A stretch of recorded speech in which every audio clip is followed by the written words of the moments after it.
Hey, Coon, just for fun, compare those 1,000 years of Adam with the 1,000 years spoken about in the book of Revelation that Satan will rule the earth.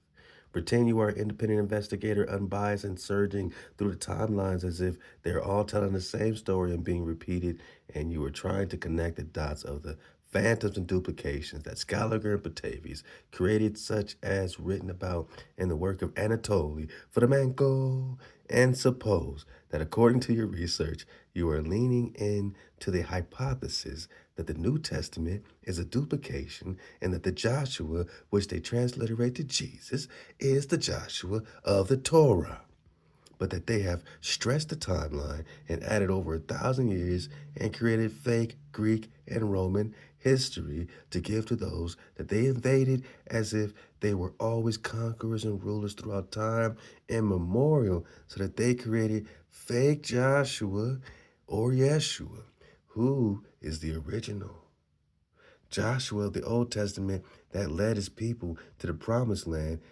and is synonymous with Quetzalcoatl in the indigenous history, who also led his people to the promised land. So suppose you are an independent researcher, Coon, trying to put back the 1,000 years you have, and you have a hint that the 1,000 years of Adam are the same 1,000 years that they would fall, written about in the book of Revelations.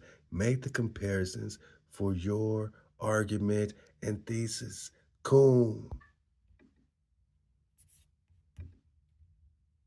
Investigative brief: The Thousand-Year Mirror. Subject: chronological compression, duplicated dynastic cycles, and the phantom millennium. Investigator notes: operating under the new chronology framework, Fomenko, Nozovsky, analyzing chronological duplication, phantom centuries inserted by Petavius and Scaliger, and the structural overlap between Adam's 1,000-year allotment and the 1,000-year reign in Revelation. 1. The mechanics of the duplicate. Adam's 1,000 years versus the millennium of Revelation. If history is a compressed cycle stretched by medieval scribes, the 1,000-year lifespan allotted to Adam and the 1,000-year period, the millennium, in the book of Revelation are not distant points on a linear timeline. They are the exact same event reflected across two sides of a mirror.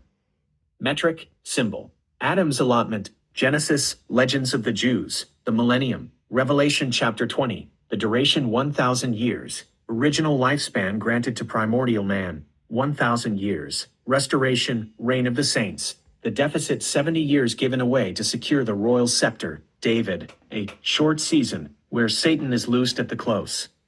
The conflict, creation of the earthly order versus the fall into lower realms. The binding of the dragon versus the final war, Gog and Magog, the core figure. ADM, Adam, David, Mashiach, the Messiah who reigns for 1,000 years. The investigative thesis, the first creation, Adam's 1,000 years, and the final restoration, the millennium, describe the same golden age under a single primordial sovereign. Scaligerian chronology split this unified narrative into two, placing one half at the beginning of time and projecting the other into an end times prophecy. By placing the beginning and end thousands of years apart, the chroniclers mask the actual time frame of human history. 2. The Joshua, Yeshua duplication, transliterated phantoms. When the chronological phantom shift is applied, the separation between the Old Testament and New Testament collapses. The linguistic phantom, Jesus, is simply the Greek transliteration of Yehoshua, Joshua. The narrative of the Gospels is a doubled, spiritualized replay of Joshua's conquest of Canaan. The conquest and the promised land, Torah Joshua, crosses the Jordan, bringing the tribes into the promised inheritance, overthrowing giant kings and pagan strongholds. Gospel Yeshua appears at the Jordan, baptism, brings spiritual inheritance, and overthrows principalities and powers. The Western Hemisphere link, Quetzalcoatl, indigenous oral histories speak of the feathered serpent, white prophet, Quetzalcoatl, Kukulkan, who led his people across waters, established law, promised a return, and was tied to the morning star. Under this unified model, Quetzalcoatl is not a separate legend. He is the historical Joshua, Yeshua acting on the Western continent during the unified imperial era, before European scribes invented separate ancient timelines for Rome and Greece to claim ancient priority over the Americas. Bang! 3. The spliced millennium, how the 1,000 years were stolen. If Scaliger and Petavius inserted approximately 1,000 to 1,050 phantom years into the calendar, often marked by turning the letter I or J for Jesus into the number 1, e.g., J600 becoming 1600, the satanic bound period equals the phantom gap.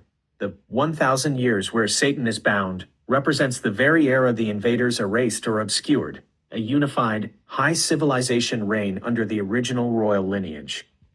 The short season, the current era, post-invasion, post-calendar rewrite, is the short season, where the deceptive force was unloosed to write itself into history as ancient conquerors who had ruled since time immemorial. The Adam-David connection, Adam giving 70 years to David, directly aligns with the 70-year gap in the millennium cycle.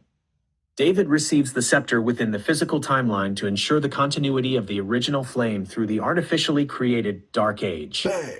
Investigative summary. The narrative was broken in half to disinherit the original sovereign line.